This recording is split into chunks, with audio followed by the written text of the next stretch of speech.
When you think of the Gothic style, what comes to mind? Dark, mysterious castles? Withered roses? Maybe black ripped jeans and spikes? What if I told you these are common misconceptions of the Gothic style created by Romantic era fantasies of the time?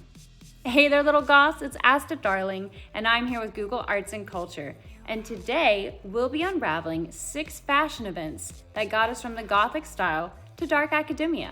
Ready to get started? Hit that subscribe button and let's begin. If the introduction to this video made you rethink everything you knew about the Gothic style, don't worry, you're not the only one. If you're unfamiliar with the Gothic style, it's common to mistake it for the Goth style, which is often associated with brooding darkness and a love for black lipstick, while the first is often associated with colorful, pious, and cheerful environments. It's easy to think that confusing Goth and Gothic has to do with a similarity in their names, but the reality is that it's a bit more complex. This misconception comes from Romantic era fantasies as a style. During the early 19th century, the Romantic movement embraced subjectivity, emotions, and imagination, elements that were suppressed in previously logical movements. In the late 18th century, the Industrial Revolution was well underway. It affected every aspect of day-to-day life, so people turned to philosophy that embraced imagination, emotion, and the unknown. In comes Romanticism. Romanticism looked back fondly at medieval times as a picturesque and enchanting era. With this nostalgia came a love for the mysterious landscapes and dramatic Gothic ruins. Inspired by these new elements, a Gothic revival in clothing design soon followed. In 1840, a simplicity in dresses became associated with religion, another underpinning theme of Romanticism. This led to reducing all embellishment and creating a brand new silhouette, echoing the shape of Gothic arches. Since then, Romanticism in various forms has returned to fashion about once every generation by the desire to escape to a more whimsical time and due to the everyday cycling of design inspirations.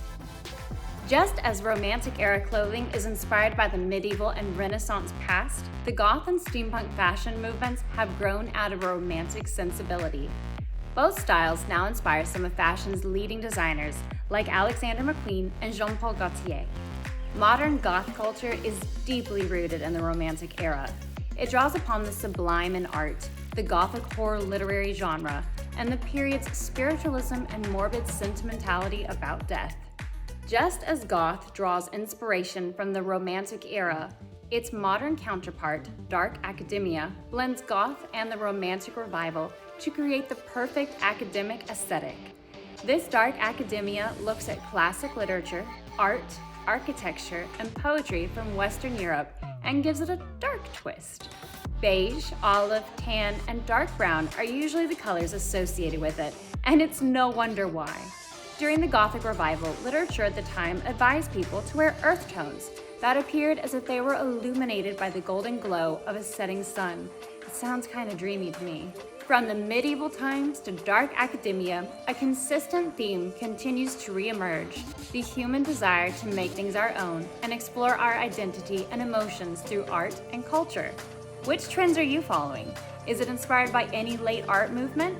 Let us know in the comments, and for super styling videos like this, make sure to subscribe.